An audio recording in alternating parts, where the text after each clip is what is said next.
So Wes Huff goes on to Flagrant, Andrew Schultz's show with Akaash Singh, and it was very, very good. They talked about a lot of things. I think they covered the gambit of all Christianity, anything Christian, and any questions you could ask. I think they threw it out there. They threw it out on the table. And to be honest, I think Wes Huff knocked it out of the park. You couldn't have had a more perfect answer to about everything that I saw. My name is Brandon Fogel. This is Evolution. Let's dive into this. I also want to talk about, should we program AI to be a Christian? I want to float that out there. Just to put food for thought for anyone that has even thought of that idea. Would that be a safe thing for our world and for humanity? To have the next echelon of what our future entails to be AI as a Christian? I'm kind of thinking maybe we should maybe put that into the hardwiring and the programming so that the software, when it becomes like Terminator style, it's still a nice Terminator, you know? That's what I'm thinking. But regarding Andrew Schultz and Akaash Singh and everything that they fired at him, the questions, Andrew is Christian, and he seems like he propagates or promotes or whatever Orthodox. He kind of aligns more with the Orthodox vibe of Christianity. Wes is a Protestant, and Akaash, who's on the show, I'm not sure what he is. I think he's a Hindu, but he does not agree with Christianity, and he seemed like the only one on the show that was kind of giving him a little flack because he doesn't agree, and I totally get that. But I also want to talk about when it's laid out so clearly and articulately as Wes Huff did, I kind of get why people wanted to crucify Christ when the truth is standing before you. And I know Wes Huff, he's not the same as Jesus. He is not truth incarnate. But it doesn't, because this always flabbergasts me thinking about, why did those religious leaders want to crucify Jesus? I mean, the perfect man, and saying what is absolute truth. Why did they hate it so much within a small window of time, wanted to kill him? And I'm not saying Akaash wants to kill Wes Huff or anything like that, but it kind of makes sense because we're seeing it front and center with someone that tells someone what the reality is, and you just cannot accept it. He cannot accept it. I love these guys at show. I love what Andrew Schultz and Akaash. I think they do an amazing show. That's one of my favorite podcasts, and I love listening to them. But it doesn't matter when you have a different worldview of everything. It makes sense. I see it, and it shows you that how corrupt we are as people. That our hearts, we can be staring truth in the eye, and we can just walk away. And he went so far to even saying, I'm hating Christianity more and more the more you are talking. And we're going to take a short clip of this encounter, and this is the build-up. They covered everything. It was so good. All the things they went through, you name it, they went off on it. Because these guys are just straight up guys, and they threw everything out at him, and just anything that was in their heart and on their mind, and anything that would trip up anyone from embracing Christianity, they threw it out on the table. And Wes, I think, answered it very well. Pretty much everything. But like even that idea of like, you'll know my followers by their fruits. Uh-huh. It's like if you see a Hindu or like a Sikh that's feeding people at their temple, or a Muslim that's living like a very pious life, perhaps they're living a Christian life. Is it possible that is the fruit that you can know them by? A Christless Christian life isn't a Christian life. Mm-hmm. So how do you know he's not in there? It's written on your heart. Sure, but if he's confessing Sikhism, the tenets of Sikhism Confessing. God's going. Confessing. God's going. Listen, you could call it that. But so here's the thing. All religions are saying. I'm hating Christianity more and more. You moving me from Christ. That's okay. I was closer than I was an hour and a half ago. I'll pray for you. Now we're cooking, though. That's a little thing that Christians say, right? Yes. But it's some people that disagree so much and on like fundamental worldview issues, they can still talk. This is what like separates from anyone that wants to shut people's mouth and the people that it doesn't matter how far we disagree, we can still talk, we can still laugh, and it's not the end of the world. The people that are on the opposite viewpoint of us, they're not Hitler. They're not Hitler and they're evil. And I don't think Akaash would think Wes is evil, but he just so disagrees with it. He so disagrees with it. And this really puzzles me because it was put out like almost every question that he could say, and he said it clearly. And he made it so just poignant that all truths cannot be the same. But I think like anyone, people have words or phrases or situations that will trigger them. And that goes for anyone. And the word that set him off was the word confessing. I mean, and that can seem archaic. Somebody, I confess something. I'm the martyrs became named martyrs because they were witnesses. That was what the word martyr meant.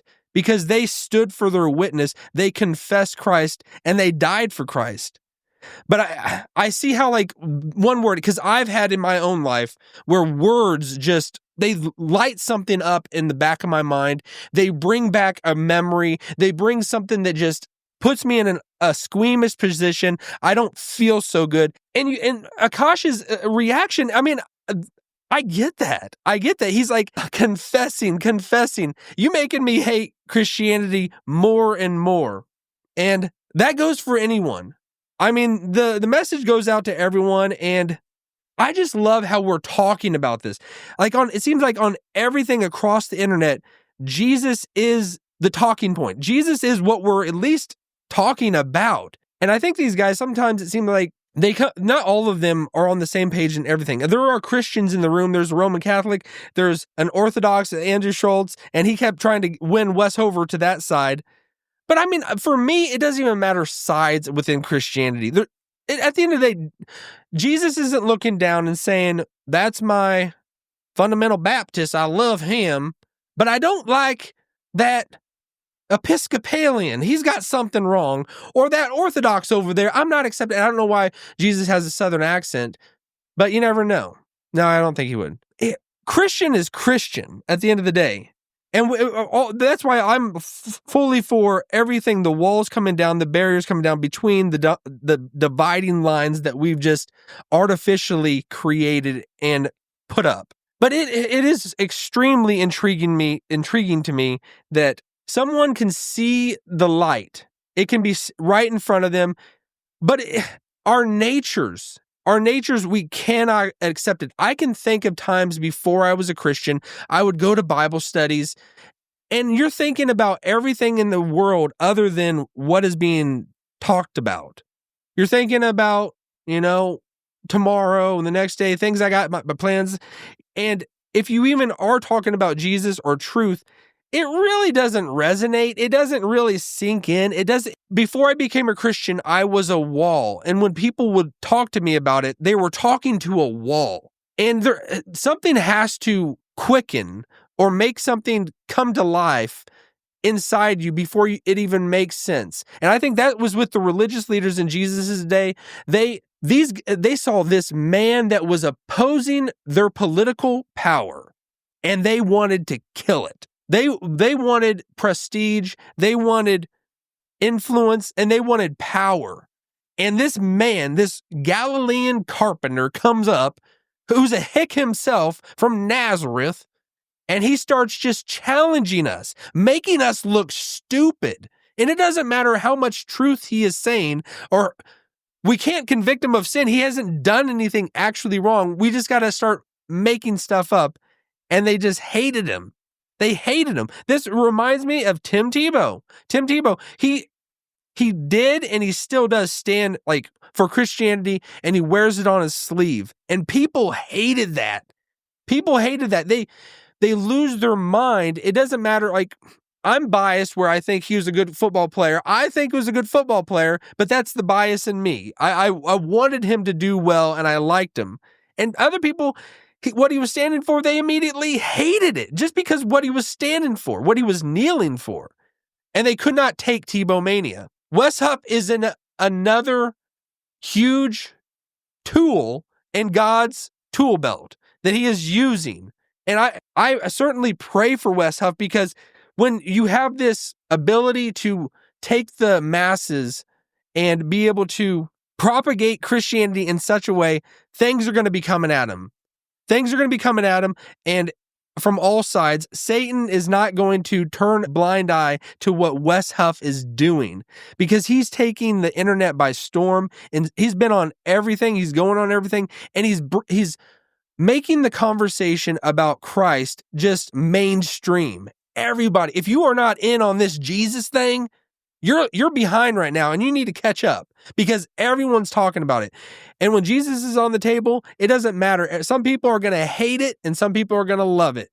And we saw that in this show. It was hilarious. There were so many fun things in the show with Andrew Schultz and these guys that are on there. And another thing, Wes Huff came bearing gifts to the show, and this could have been something it didn't seem like he gave gifts to the guys that weren't Christians in the room. And maybe that was planned. He gave Andrew, maybe he thought Andrew would appreciate it more. And I don't know the other man's name, but who's a Roman Catholic or a Catholic in there, who's a Christian. He gave him a gift as well. He gave him the papyrus of the Gospel of Thomas, like he did on Joe Rogan's show. So maybe that plan. Maybe did that kind of set Akaash off? Maybe did that set the other guy off to they are a little more hostile? Would they even been happy? I think everybody likes a gift. And maybe he did behind scenes, backstage, gave them all a gift. But maybe he just thought the Christians would appreciate it more. It was a very intriguing hour, actually almost 4 hours, over 3 hours. And Andrew was like, I could go on days and days talking about this. I would love you to stay here, but we can't keep you captive. We gotta order the Uber. And then within the last, everything, the whole podcast was fire. But in the last even like 2 minutes, they asked him, they threw on Wes's lap. They said, can you sum up what the Trinity is? Sum up the Godhead in 2 minutes before the Uber comes. And even that, Wes Huff, probably tired of speaking, wants to get out of there, maybe wants to go eat, and he still just kills it and just says he made it so clearly, understandably, and it was aligned with Orthodox in what the Bible says, that of the Godhead, the God is 3 persons in one being, Father, Son, and Holy Spirit. Praise Jesus. This was awesome. All right. Have a great day, everyone.